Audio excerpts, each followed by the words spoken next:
The weathered cowboy pulled his horse to a stop at the edge of Redemption Creek.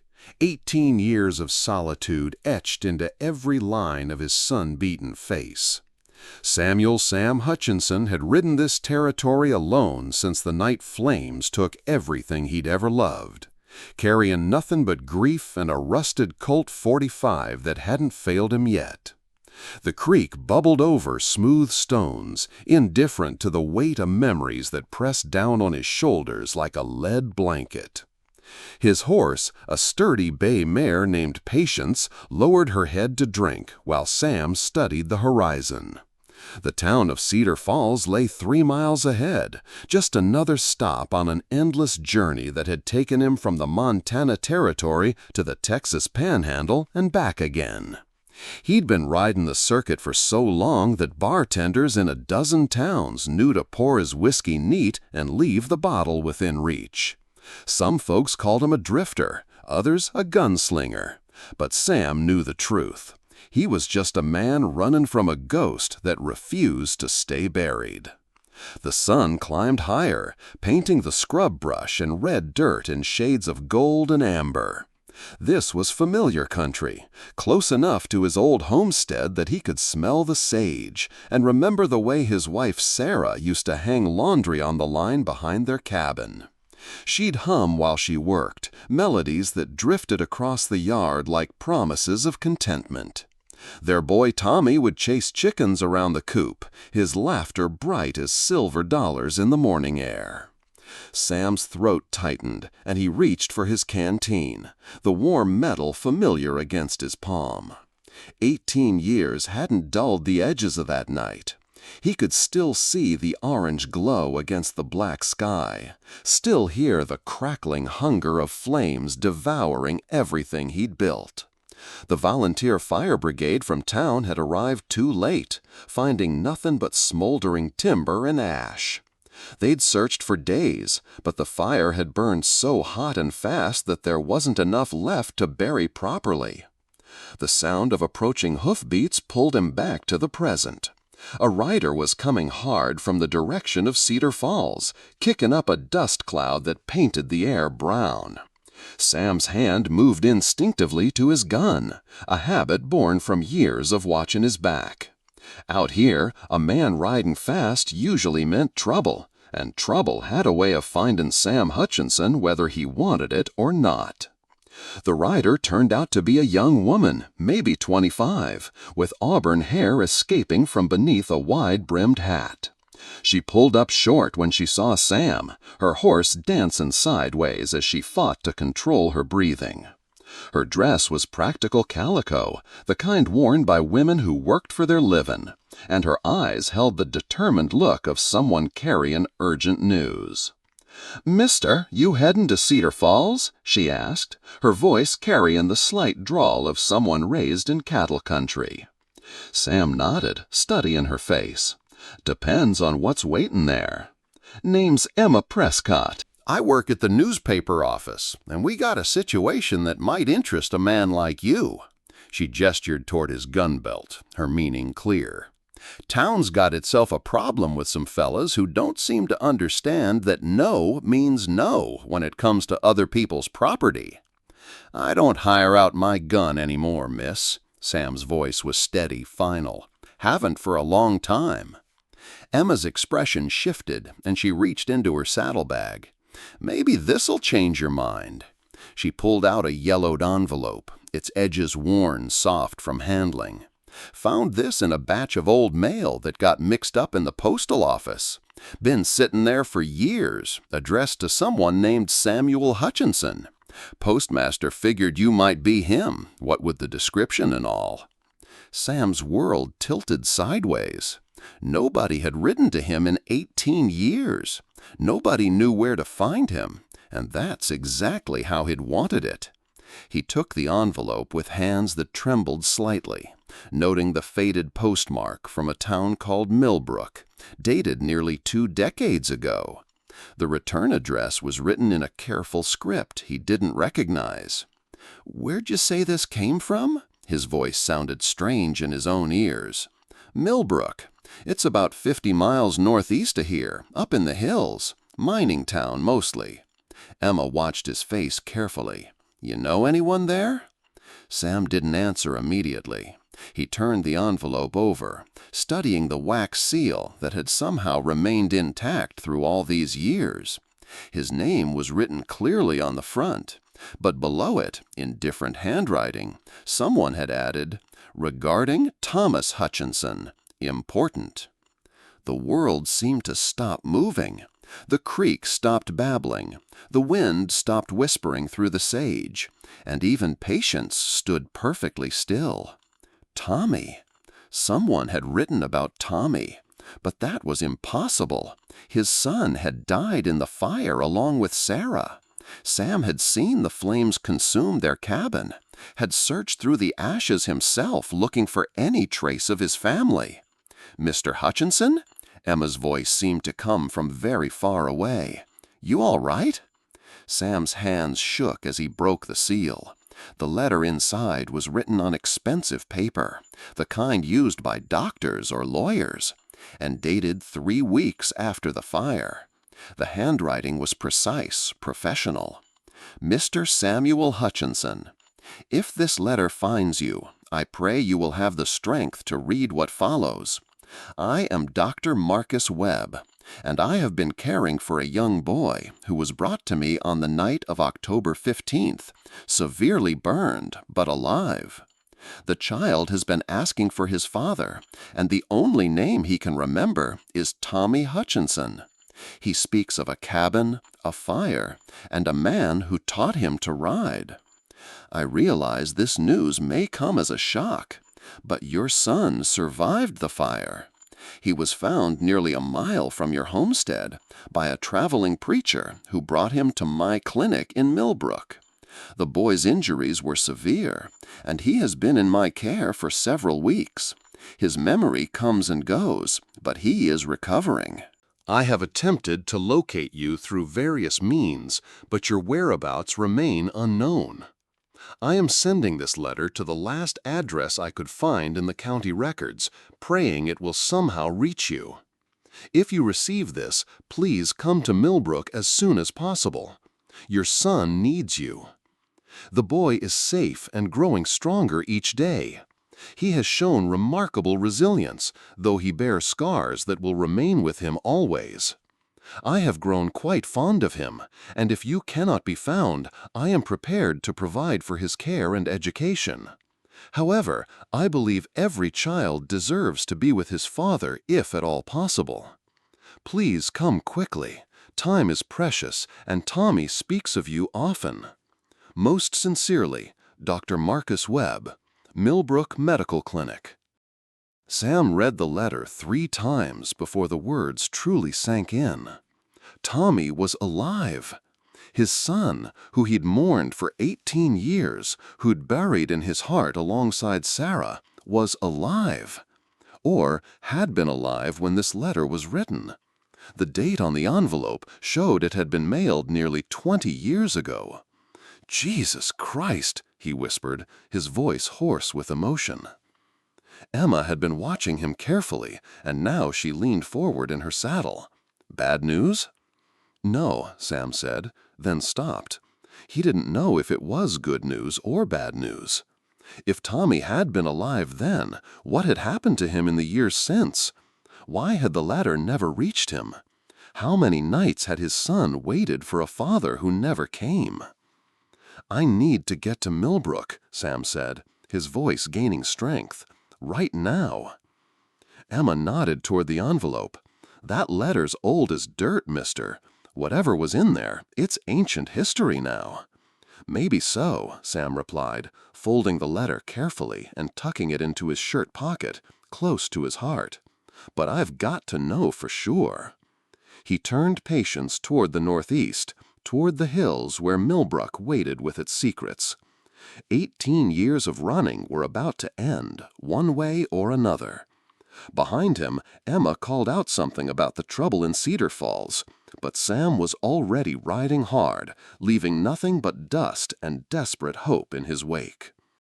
The weathered cowboy who had ridden alone for 18 years was about to discover that sometimes the dead refused to stay buried, and that hope could be the most dangerous thing of all.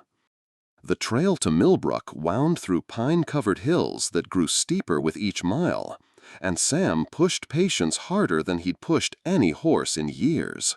The letter burned against his chest like a brand, and questions hammered at his mind with every hoofbeat. If Tommy had survived the fire, why hadn't Dr. Webb tried harder to find him? Why had the letter taken 18 years to surface? And most terrifying of all, was his son still alive?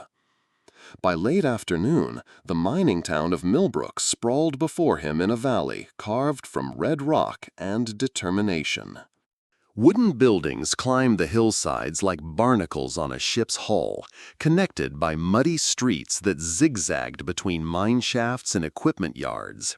The air tasted of copper and coal dust, and the constant hammering of machinery echoed off the canyon walls like the heartbeat of some great underground beast.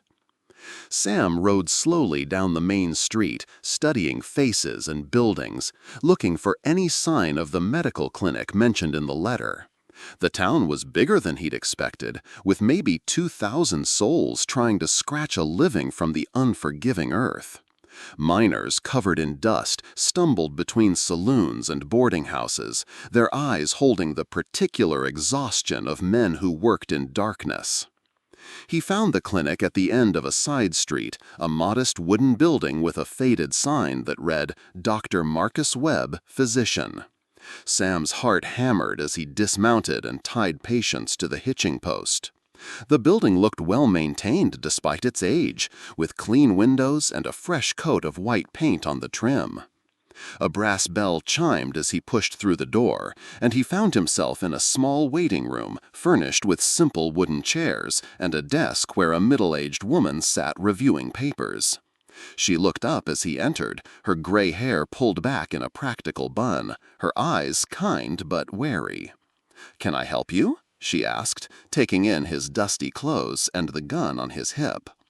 "I'm looking for Dr. Webb," Sam said, his voice rough from the hard ride. "I'm Samuel Hutchinson." The woman's face went pale, and she set down her pen with trembling fingers. "My lord," she whispered, "after all these years, Marcus said you might come someday, but we'd given up hope." "The doctor's still here?" "Oh, yes, though he's getting on in years. I'm his wife, Margaret. Please sit down. I'll get him right away." She rose quickly, then paused at a door leading to the back of the clinic. "Mr. Hutchinson, you should know, Marcus never gave up looking for you. He spent a fortune on advertisements in newspapers all over the territory."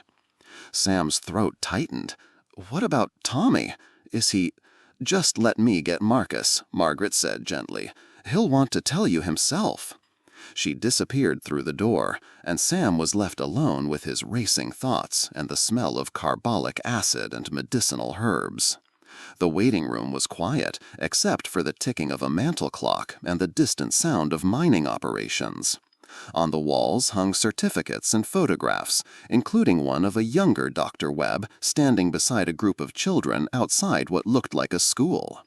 Footsteps approached, and Dr. Webb entered the room. He was in his 70s now, with snow-white hair and a beard that reached nearly to his chest. His eyes, however, remained sharp and intelligent, and when he saw Sam, those eyes filled with tears. "Samuel Hutchinson," he said, his voice carrying the weight of 2 decades. "I never stopped hoping you'd come."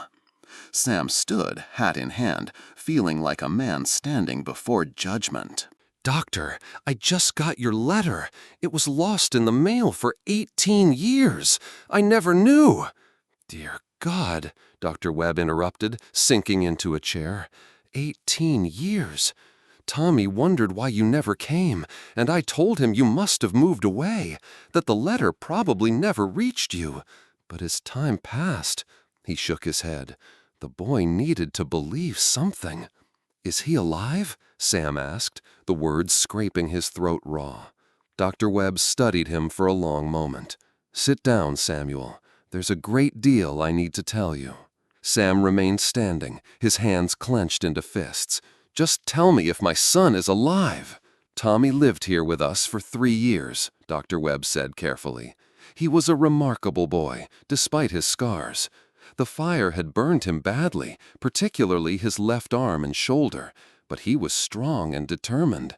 Margaret and I came to love him like our own son." "What happened to him?" "When he was 12, a family named Morrison came through town. They were heading to California, and their own son had died of fever on the trail. They saw Tommy and were taken with him immediately. Tommy was lonely, Samuel. He'd been asking about you for years, and I could see the hope fading from his eyes. When the Morrisons offered to take him with them, to give him a fresh start where nobody knew about his past, Sam's legs gave out and he collapsed into a chair. "You let strangers take my son?" "I thought I was doing what was best for him," Dr. Webb said, his voice breaking. "I legally adopted him first to make sure he'd be protected. Then I signed the papers to let the Morrisons take him. They were good people, Samuel, church-going folk with money enough to give him opportunities." "Where did they go?" "Sacramento, initially. But that was 15 years ago.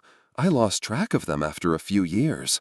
The Morrisons weren't much for letter writing, and Tommy—" Dr. Webb's voice trailed off. "What about Tommy?" "The last letter I received was from Mrs. Morrison, maybe 10 years ago.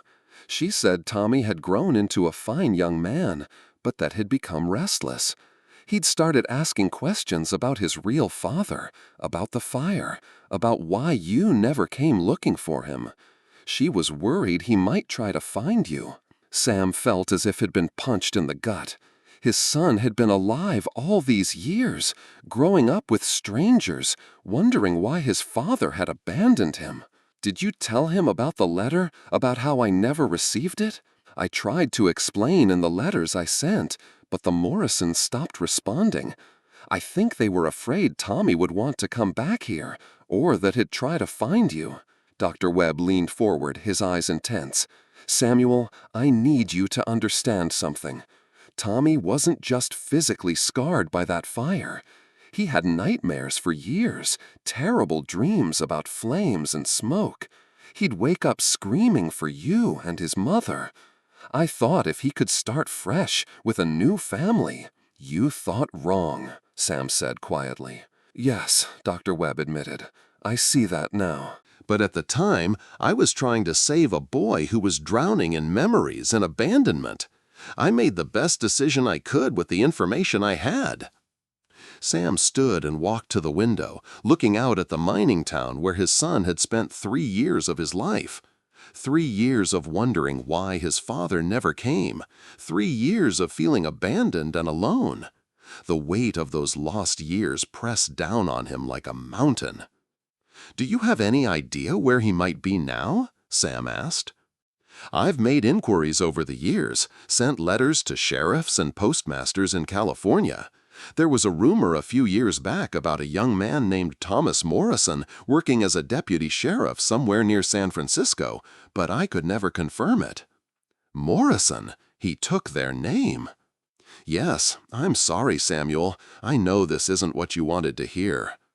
Sam turned back to face the doctor. "What did he look like when he left here?" Dr. Webb's face softened. "He looked like you, but taller. Same green eyes, same stubborn chin. The scars from the fire were on his left side, from his shoulder to his wrist. He'd learned to use his right hand for everything, became quite skilled at it. And he never forgot how to ride. Said his father had taught him, and he wasn't going to let anyone tell him he couldn't do it because of his arm." A tear rolled down Sam's cheek. "He remembered me. He talked about you constantly those first 2 years. He'd tell anyone who'd listen about how his father could quick draw faster than lightning, how he'd taught him to track deer and read weather signs. You were his hero, Samuel, even when he couldn't understand why you never came." Sam pulled out the letter and read it again, noting the date and the urgency in Dr. Webb's words. "You said in here that time was precious. What did you mean?" Dr. Webb's face grew grave. Tommy was getting sicker those first few weeks, not from his burns, but from grief. He'd stopped eating, barely spoke to anyone. I was afraid we were going to lose him to despair. That's why I was so desperate to find you. I thought if his father came, it might give him the will to fight. And when I didn't come? It nearly broke him. But children are resilient, and eventually he began to heal. Margaret and I did our best to fill the void, but we both knew we were poor substitutes for the father he'd lost. Sam folded the letter and put it back in his pocket. I'm going to find him. Samuel, it's been 15 years since he left here. He could be anywhere. He might not even remember this place, or want to remember it. He's my son, Sam said simply. I've spent 18 years believing he was dead. Now I know he's alive, and I'm going to find him. Dr. Webb nodded slowly. Then God help you both, because when you do find him, you'll have to explain 18 years of absence. And Thomas Morrison, or whatever name he goes by now, is no longer the frightened boy who left here. He's a man who spent half his life wondering why his father never loved him enough to come looking. Sam headed for the door and paused. Doctor, thank you for saving him, for taking care of him when I couldn't. I pray you find him, Samuel, and I pray he can forgive us all for the choices we made. As Sam stepped back into the fading daylight, he realized his 18 years of solitude were ending, but his real journey was just beginning. Somewhere in California, a man named Thomas Morrison was living his life, probably never knowing that his father had spent nearly 2 decades searching for ghosts and fighting memories. Now it was time to find the living and face the consequences of all those lost years. The weathered cowboy mounted his horse and turned toward the setting sun, following a trail that had grown cold 15 years ago, but burned hot as fire in his heart. The journey to California took Sam 3 weeks of hard riding through mountain passes and desert valleys, following leads that proved false and rumors that led nowhere. In Sacramento, he learned that the Morrison family had indeed lived there for several years, running a general store near the river. But neighbors told him they'd moved on after their adopted son left home at 18, following some argument about his desire to learn about his past. Sam's search led him through gold rush towns and farming communities, following whispers and half-remembered stories. A sheriff in Nevada City remembered a young deputy with scars on his left arm who'd worked there briefly. A hotel clerk in Stockton recalled a man named Morrison who'd asked too many questions about newspaper archives and old fire records. Each lead brought Sam closer to understanding the path his son had taken, but also made clear how deeply Tommy had been searching for his own truth. It was in the coastal town of Monterey that Sam finally found solid information. The local sheriff, a grizzled man named Patterson, recognized the description immediately. "You're talking about Tom Morrison," Patterson said, leaning back in his chair. "Good man, one of the best deputies I ever had. Worked here for about 2 years, maybe 3 years back. Hell of a shot with that right hand of his. Compensated real well for the damage to his left arm." "Where is he now?" "Last I heard he was working as a sheriff up in Timber Ridge, about 60 miles north of here. Small logging town, the kind of place where a man can start fresh." Patterson studied Sam's face. "You said you were his father." "His real father. He was taken from me as a child, and I've been looking for him ever since." "Well, I'll tell you something about Tom Morrison. He never stopped looking either. Spent his off-duty hours going through old newspapers, sending letters to sheriffs and marshals all over the territory. He was searching for something or someone. Guess that someone was you." Sam's heart clenched. What kind of man is he? Honest as the day is long, but carrying some heavy weight. He'd get this look sometimes, like he was staring at ghosts. Never talked much about his past, but he had nightmares that would wake up half the boarding house. Still, when trouble came calling, there wasn't a man in 3 counties I'd rather have at my side. 2 days later, Sam rode into Timber Ridge as the morning mist lifted from the surrounding forests. The town was built around a sawmill that sent the sound of spinning blades echoing through the valley. Wooden buildings lined a single main street, and the air smelled of pine sap and fresh-cut lumber. The sheriff's office was a modest building with bars on the windows and a hitching post worn smooth by countless horses. Sam dismounted slowly, his heart hammering against his ribs. After 18 years of searching for a ghost, he was about to face the living man his son had become. Through the window, he could see a figure sitting at a desk, writing in a ledger. The man was tall and lean, with dark hair and familiar broad shoulders. When he looked up, Sam saw his own green eyes reflected in a face that combined his features with Sarah's gentleness. But there was something else there, too, a wariness that came from years of disappointment and questions without answers. Sam pushed open the door, and the man behind the desk looked up. For a moment, neither spoke.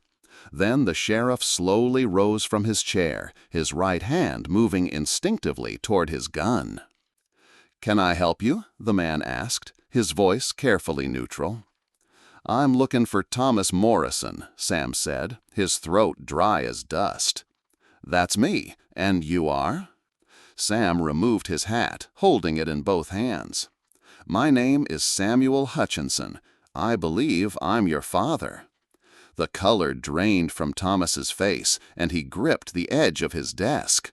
"That's impossible. My father died in a fire 18 years ago." "No, son. I lived through that fire. I spent 18 years believing you and your mother were dead. I just found out 3 weeks ago that you survived." Sam pulled out Dr. Webb's letter, now worn soft from handling. "I never got this letter when it was sent. It was lost in the mail for 18 years. Thomas stared at the letter as if it were a snake. "I don't understand. Dr. Webb said you'd moved away, that you probably never got his letters." "There was only one letter, and I never received it until now. I've been searching for you ever since I found out you were alive." "Searching for me?" Thomas's voice was flat, emotionless. "I've been searching for you my whole life. Do you know what it's like to grow up believing your father didn't care enough to come looking for you?" The words hit Sam like physical blows. "I never knew you were alive. If I had." "If you had what? You would have come?" Thomas walked around the desk, and Sam could see the scars on his left arm, pale lines that spoke of pain and healing. "I waited for you.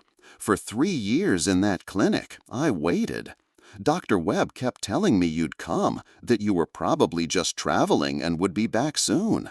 But you never came. I was searching for survivors, son." "I spent months going through the ashes, looking for any sign of you and your mother. When I couldn't find anything, I assumed you'd both died in the fire." "Mother did die." Thomas's voice was barely above a whisper. "I saw her fall when the burning beam came down. I tried to get to her, but the smoke was too thick. I crawled out through a window and ran.